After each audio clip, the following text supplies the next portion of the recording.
আসসালামু আলাইকুম হুজুর। মাসুম কুমিল্লা ধর্মপুর থেকে। ওয়ালাইকুম আসসালাম। জি মাসুম ভাই, প্রশ্ন করুন।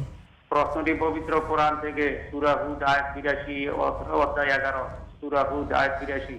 আল্লাহ তাআলা দুই জনপদকে উল্টিয়ে দিয়েছিলেন কওমে লূত। তো আল্লাহ তাআলা ক্রমাগত পাকা মাটির পাথর নিক্ষেপ করেছিলেন। আমার প্রশ্ন, আল্লাহ তাআলা দুই জনপদকে উল্টিয়ে দিয়েছিলেন কওমে লূত, এর মানে কি? কওমে লূত পবিত্র কোরআন কি বলতেছে? সূরা হুদ আয়াত ৮২। আসসালামু আলাইকুম। জি দর্শক, ধন্যবাদ। মাসুম ভাই অত্যন্ত ভালো মানুষ এবং কোরআন সুন্নাহ ভিত্তিক তিনি প্রশ্ন করেন। তার এই প্রশ্ন তিনি নিজে উত্তর জানেন, কিন্তু তারপর পৃথিবীর অন্যান্য মানুষ যারা এখান থেকে উপকৃত হতে পারে। তো এটা কওমে লূত সম্পর্কে বলছেন যে কওমে লূতের অভ্যাস ছিল যে তারা পুরুষের সাথে পুরুষের জানা করতেন, এই অপরাধটা ছিল। তো তাদেরকে ধ্বংস করার জন্য আল্লাহ তাআলা এক ঝাঁক ফেরেশতা পাঠালেন, সুদর্শন ফেরেশতারা। যখন হযরত ইব্রাহিম আলাইহিস সালাম বাড়িতে গেলেন, তখন তিনি তাদেরকে মেহমান মনে করে তাদের খাবার ব্যবস্থা করলেন।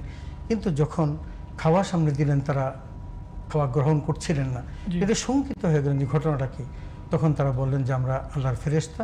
তো কেন আসতো? বলে যে আসছি লূতের জাতিকে ধ্বংস করার জন্য।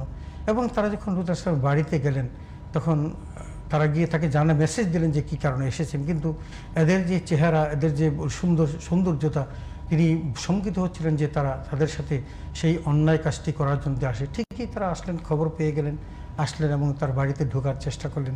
তিনি পারমিশন দিতে চাইলেন না। যখন তারা খুব বেশি ফিরাফিরি করলেন, আল্লাহ রাব্বুল আলামিন ফেরেশতাদেরকে তো পাঠিয়েছেন তাদেরকে ধ্বংস করার জন্য, এবং তাদেরকে এমনভাবে ধ্বংস করেছেন যে তাদেরকে পুরো জমিনটাকে আল্লাহ তাআলা উল্টিয়ে দিয়েছিলেন। এবং কোরআনুল কারীমে আল্লাহ তাআলা তাদের পরিণতির কথা বলতে গিয়ে বলেছেন যে ওই যে জনপদটা যে উল্টিয়ে দিলেন, এখানে যে একটা জনপদ ইতিপূর্বে ছিল সেই চিহ্নটুকু পর্যন্ত ছিল না। তার মানে এমনটা গোস্বা আল্লাহ তাআলা হয়েছিলেন। এই জনপদের মানুষগুলো যদি এই লাওয়াতাতের জন্য এই পরিণতির শিকার হতে পারে, তাহলে পৃথিবীতে যদি এখনও কেউ এই কাজটা করে, যেমন পৃথিবীর অনেক দেশে আছে এই লাওয়াতাতটাকে তারা আইনিভাবে তারা সাপোর্ট দিচ্ছে, রাষ্ট্রীয়ভাবে দিচ্ছে। এটা হলো নাউজুবিল্লাহি মিন যালিক।